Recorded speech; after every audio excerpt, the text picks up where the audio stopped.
یہ دو طبقے میں ہی موجود ہیں یہ سارے, ٹھیک ہے, یہ دو جگہوں پر ہی سارے اس کے راوی موجود ہیں, تو اس کو بھی ایک الگ کیٹیگری میں ڈالا گیا کہ اس کو بھی صحیح طریقے سے چیک کیا جائے گا, اس کو خاص طور پہ الگ طریقے سے چیک کیا جائے گا, ٹھیک ہے.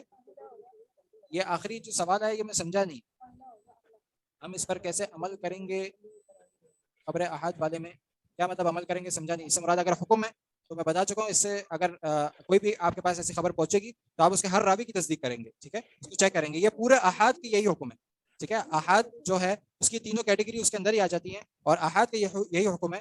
کوئی بھی خبر احاد کسی بھی کیٹیگری کی ہوگی جو اس کے اندر آتی ہے, اس کو ہم لوگ ہر اس کے راوی کو چیک کریں گے اور پھر اس کے اوپر کوئی ایک حکم لگائیں گے, ٹھیک ہے.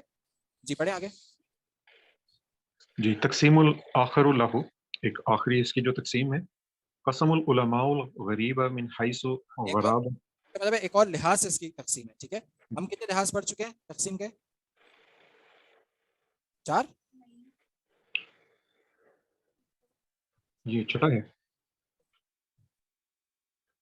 نہیں, ہم کتنے لحاظ سے تقسیمات پڑھ چکے ہیں؟ سب سے پہلے کس لحاظ سے تھی؟ خبر مطلق یا خبر نسبی, ٹھیک ہے. دوسرے کون سا اعتبار تھا, کون سا اعتبار تھا ہمارے پاس؟ غریب نسبی کی خبر اقسام. نسبی, ہاں خبر نسبی کے اندر اور کیا کیا چیز آتی ہے. اب یہ تیسری ایک اور لحاظ سے وہ ہم بتا دیں گے, 3 پڑھی گے. ہاں تقسیم آخر لہو. جی قسم العلماء الغریبہ من حیث غرابۃ السند والمتن الی, اس میں جو علماء ہیں انہوں نے غریب کو سند اور متن کے اعتبار سے تقسیم کیا. سند اور متن کے اعتبار سے کیا کیا تقسیمات ہیں وہ ہمیں آگے پتہ چلے گا. جی کیا ہے پہلی؟ فرسٹ ہے اس کی غریب متنن اور اسنادن, متن اور سند کے اعتبار سے غریب ہو. وهو الحدیث الذي تفرد بروایت متنه راون واحد, یعنی وہ حدیث جس کے متن کو ایک راوی نے بیان کیا ہے. سیکنڈ ٹائپ ہے غریب اسنادن لا متنن, جس میں سند میں وہ غریب ہے مگر متن میں وہ غریب نہیں ہے. پہلے کا کیا مطلب بتایا آپ نے؟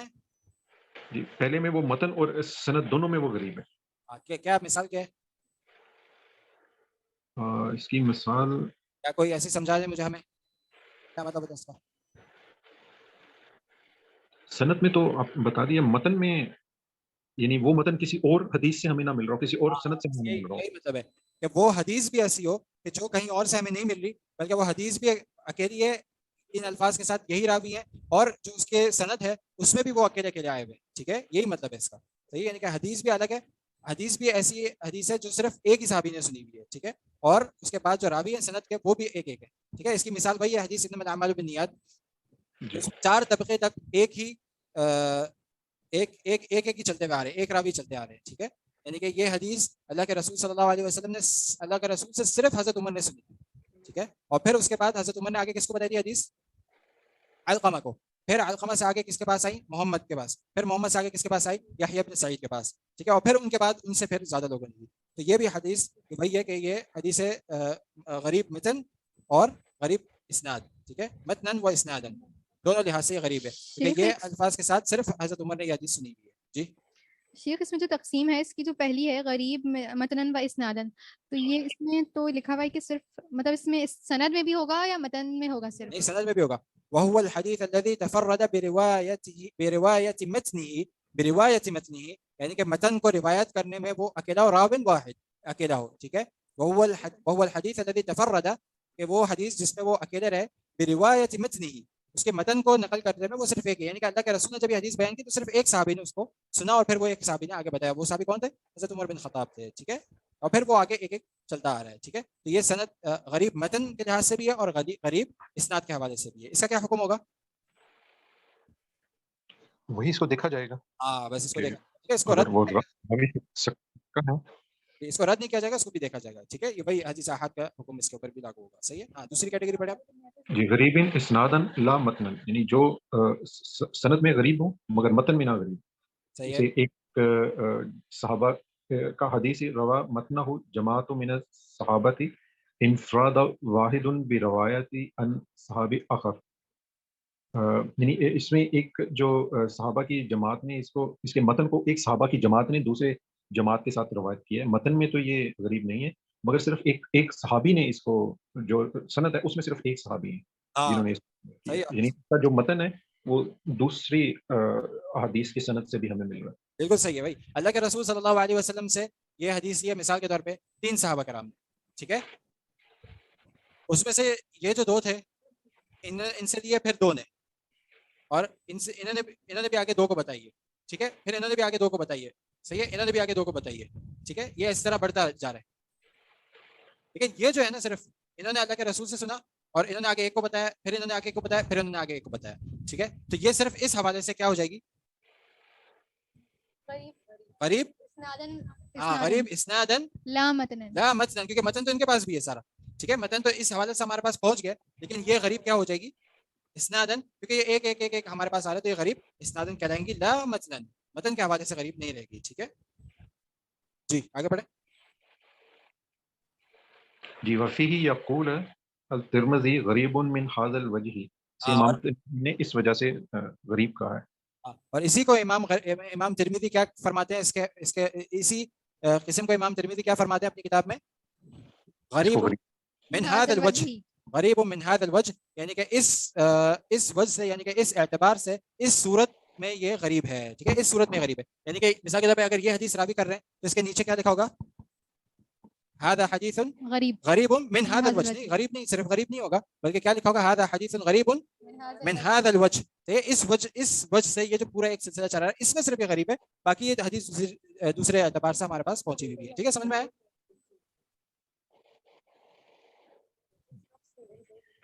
من مزان الغریبی, تو یہ مزان کا کیا مطلب ہوتا ہے؟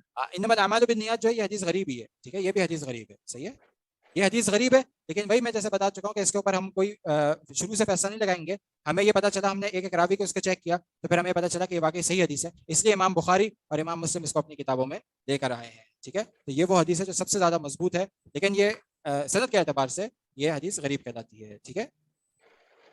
جی جی من مزان الغریبی, سر یہ مزان کا کیا مطلب ہوتا ہے؟ مضان الغریبی, مضان اس کو کہتے ہیں کہ یعنی کہ ایک جگہ پہ زیادہ تر جو حدیثیں جمع کر دی گئی ہیں, مضان الغریب یعنی کہ غریب حدیثیں سب سے زیادہ جہاں جمع مل جائیں گی آپ کو, اس کے بارے میں بتایا جا رہا ہے, ٹھیک ہے. جی مسند البزاری اور المعجم الاوسط للطبرانی, یہ نیچے والی عبارت نا, ای من مکان, یہ لکھی ہوئی آپ کے پاس, جی ای من مکانی وجود امثلۃ کثیرۃ لہ, یعنی کہ اس کی سب سے زیادہ مثالیں آپ کو کہاں ملیں گی, یہ مضان کا مطلب ہے, ٹھیک ہے. ای مطلب اس کا مطلب آگے یہ خود بتا رہے ہیں, ٹھیک ہے. کہاں ملیں گے, مسند البزاری, امام البزار, ٹھیک ہے, مسند ان کی جو مسند ہے, امام البزار کی جو مسند ہے, انہوں نے اپنی مسند میں یہ ساری غریب احادیث, زیادہ تر غریب احادیث ان کی کتاب میں آپ کو مل جائیں گی. دوسری المعجم الاوسط للطبرانی, المعجم, یہ امام طبرانی کی جو معجم الاوسط, امام طبرانی کی 3 معاجم ہیں, کون کون سی ہے, صغیر, صغیر, کبیر اور اوسط. صغیر, کبیر, اوسط. جو اس میں سے اوسط والی ہے اس میں آپ کو اکثر بیشتر جو حدیثیں ملیں گی, بہت زیادہ مثالیں اس کی مل جائیں گی. کون سی حدیث ہوگی, حدیث غریب کی, آپ کو وہاں سے بہت ساری مثالیں مل جائیں گی, ٹھیک ہے. اب آخری کیا ہے, اشر المصنفات فیہ, جو مشہور, اب وہ کتابیں بتا رہے ہیں جو لکھی ہی اس کو مد نظر رکھ کے لکھی گئی. کون سی کتاب ہے, غرائب مالک للدار القطنی, امام الدار القطنی, ٹھیک ہے. غرائب ہے, انہوں نے یہ کتاب لکھی ہے, اور اس میں امام مالک کی جو وہ حدیثیں ہیں جو غریب ہیں وہ اس کو سب کو جمع کیا ہے, ٹھیک ہے. جی الافراد دار القطنی ایزن, یہ بھی دار القطنی کی ہے. الافراد اس نام سے ان کی کتاب ہے, انہی مؤلف کی کتاب, ایک اور کتاب ہے جس کا نام ہے الافراد, ٹھیک ہے. اور ہم پڑھ چکے تھے افراد, افراد کس کو کہتے ہیں, جس میں ایک راوی ہو. ہاں, اور نہیں کرتے. افراد ہم پڑھ چکے تھے, کس کو کہتے ہیں, ابن حجر کا اس میں قول بھی ہے. شیخ افراد تو نہیں پڑھا, افراد نہیں پڑھا, افراد نہیں پڑھا, فرد پڑھا تو تھا. تسمیہ ثانیہ لہو, اس میں آیا تسمیہ ثانیہ لہو کیا ہے, هو الفرد. کچھ علماء نے یہ فرد قرار دیا ہے کہ یہ ایک ہی ہوتا ہے, یعنی کہ فرد اور غریب ایک ہی چیز ہے, اور کچھ نے اس میں سے اختلاف کیا ہے. اور اس میں ابن حجر کا کیا قول ہے, اس میں ابن حجر کا قول یہ ہے کہ یہ ایک ہی چیز ہوتی ہے, لیکن جو اس کو الگ الگ استعمال کیا گیا وہ کس حوالے سے کیا گیا ہے کہ فرد اس کو کہتے ہیں کہ جو فرد مطلق جو ہوتا ہے اسی کو فرد کہتے ہیں, ٹھیک ہے. اور غریب کس کو کہتے ہیں؟ جو فرد نسبی ہوتا ہے. ٹھیک ہے. فرد مطلق کس کو کہتے ہیں؟ تو غریب مطلق ہوتا ہے. ہاں جس میں سند کا اصل صحیح، جس میں سند کا جو اصل ہے وہ ایک صحابی ہوں. ٹھیک ہے. اس کو فرد مطلق کہتے ہیں اور اسی کا نام فرد بھی ہے. ٹھیک ہے. اسی کو فرد بھی کہتے ہیں جو لوگ فرد کہتے ہیں. اور فرد نسبی کس کو کہتے ہیں؟ جس میں اسنا میں جو ہے نا اسنا السند جس میں ایک راوی ہو. ٹھیک ہے. تو جس میں اسنا السند جس میں ایک راوی ہے اس کو فرد نسبی کہتے ہیں. اور وہی کچھ علماء اس کو کیا کہتے ہیں؟ غریب غریب. نسبی. غریب صرف غریب. یعنی کہ غریب اور فرد میں کیا مثال رکھتے ہیں کہ غریب فرد کہتے ہیں فرد مطلق کو اور غریب کہتے ہیں فرد نسبی کو. ٹھیک ہے. تو یہاں انہوں نے جو نام لکھا ہے وہ ہے الفرد. ٹھیک ہے. یعنی کہ وہی لفظ استعمال کیا ہے. صحیح ہے. ہاں تیسری کون سی کتاب ہے؟ السنن التي تفرد بكل سنة منها أهل البلد لأبي داود السجستاني. السجستانی. سین اور جیم کے نیچے دونوں کے نیچے زیر ہے. سجستانی. السنن التي تفرد بكل سنة منها اہل بلد. یعنی کہ وہ سنتیں جمع کی ہیں اس میں، یعنی کہ وہ حدیث جمع کی ہیں اس میں کہ جو اہل بلد کے اندر خاص ہے. یعنی کہ یہ حدیث جو ہے یہ خاص ہے کہ اہل بلد سے آ رہی ہے. وہ ساری کی ساری حدیثیں انہوں نے جمع کی ہیں. ٹھیک ہے. یعنی کہ ایک اس میں ملے گا آپ کو اہل مکہ کے اندر جو حدیث موجود ہیں. ٹھیک ہے. وہ اس میں اس کے سارے راوی اہل مکہ میں سے ہیں، دوسرے اہل شام میں سے ہیں. تو اس طریقے سے ساری حدیثیں اس میں انہوں نے جمع کی ہیں. ٹھیک ہے. ابو داؤد السجستانی وہی ہیں جنہوں نے سنن ابی داؤد لکھی ہے. ٹھیک ہے. سنن ابی داؤد کی مؤلف ہے یہ. انہوں نے ایک اور کتاب لکھی ہے السنۃ التي تفرد بكل سنة منها اہل بلد. ٹھیک ہے. سمجھ میں آیا؟ آگے بھی پڑھیں. المبحث الثاني تقسیم خبر الآحاد بالنسبة إلى قوة وضعفه. یعنی اب ہم خبر احاد کی جو تقسیم کریں گے وہ اس کی قوت اور اس کی یعنی اس کی مضبوطی اور اس کے ضعف سے کریں گے. ہاں کیا تقسیم ہے؟ ينقسم خبر الأحاد من مشهور وعزيز وغريب بالنسبة إلى قوة وضعفه إلى قسمين وهما مقبول ومردود. مردود. ٹھیک ہے. کیا مطلب ہوا اس کا؟ جی اب ہم اس کو پہلے تو ہم نے جو ہماری سند کے اندر راوی تھے ان کے نمبرز کے حساب سے ہم نے اس کو تقسیم کیا تھا مشہور اور عزیز اور غریب میں. اب ہم اس کے جو اس کی ایکسیپٹیبلٹی یا اس کی کہ اس کو قبول کرنا ہے یا اس کو ریجیکٹ کرنا ہے اس اعتبار سے اس کی دو قسمیں ہوں گی. اگر ہم اس کو قبول کریں گے تو وہ مقبول ہوگی، اگر ہم اس کو ریجیکٹ کریں گے تو وہ مردود ہوگی. احسن. بس یہی اس کا مطلب ہے. ٹھیک ہے. یعنی کہ پہلے جو ہماری تقسیم تھی وہ اس کی تعداد کے اعتبار سے تھی. اب جو ہماری تقسیم ہے وہ کس اعتبار سے کہ اس کو ہم لوگ قبول کریں گے یا قبول نہیں کریں گے. اس اعتبار سے دو ہی تقسیم ہوتی ہے. یا تو ہم اس میں سے کسی کو قبول کریں گے اس کو چیک کر کے اس کے ہر ایک صحابی کو دیکھ کر اس کے ہر ایک راوی کو دیکھ کر یا تو قبول کریں گے اس کو یا پھر اس کو رد کر دیں گے. ٹھیک ہے. یہ دو ہی اس کی اقسام بنتی ہیں. پھر اگلی دفعہ انشاءاللہ ہم اس کی تعریفات بھی پڑھیں گے. ہاں کسی کا کوئی سوال ہے؟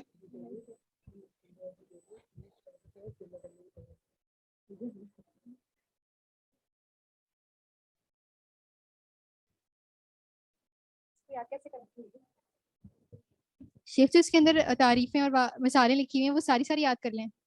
تعریفیں اور مثال لکھی ہوئی ساری یاد کرنی. اچھا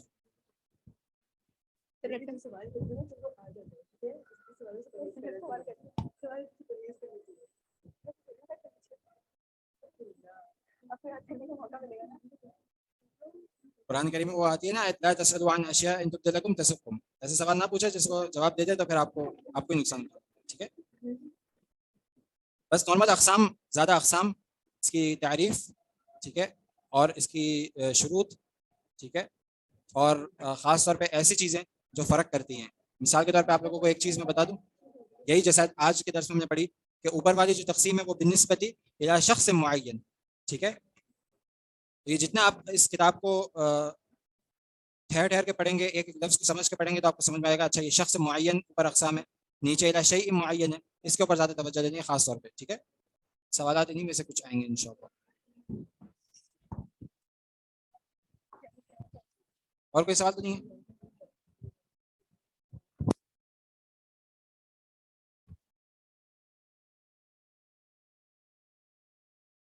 یستوعب کا کیا مطلب ہوتا ہے؟ یستوعب ہم نے کہاں پڑھا ہے؟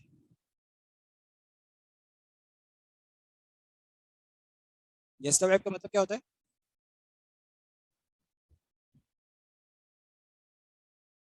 ہم نے پڑھا یہ سب آج؟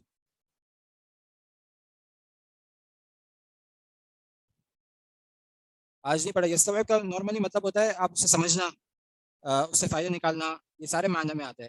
ٹھیک ہے، آپ اس سے سمجھنا اچھی طریقے سے، اس سے فائدہ نکالنا، اس معنی میں آتا ہے. وہ پھر عبارت دیکھ کے پتہ چلے گا پوری کہ کیا کس بارے میں بات ہو رہی ہے.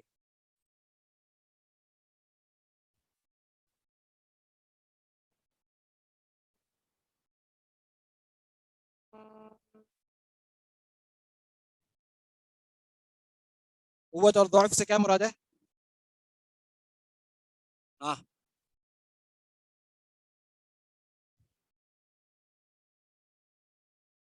نہیں، یہ مراد حافظہ، یہاں مراد حافظہ نہیں ہے. ہاں کتنا طاقتور ہے. قوت ہی یعنی کہ قوت سے، یہ جو اردو میں استعمال ہوتا ہے قوت. ہاں کتنی طاقتور ہے، اس کی صنعت کتنی طاقتور ہے. ٹھیک ہے، بالنسبت الى قوت وضعفه مطلب کتنی طاقتور ہے یا کتنی کمزور ہے. ٹھیک ہے، کتنی طاقتور ہے، کتنی ضعف مطلب کمزور. ضعیف کہتے ہیں نا، ضعیف کمزور کو. ٹھیک ہے، کتنی طاقتور ہے اس کی صنعت یا کتنی کمزور ہے. جتنی زیادہ کمزور ہوگی اتنی زیادہ اس کو ہم لوگ دور رکھیں گے، اور جتنی زیادہ طاقتور ہوگی اتنا وہ قبول ہوگی. ٹھیک ہے، اور کوئی سوال؟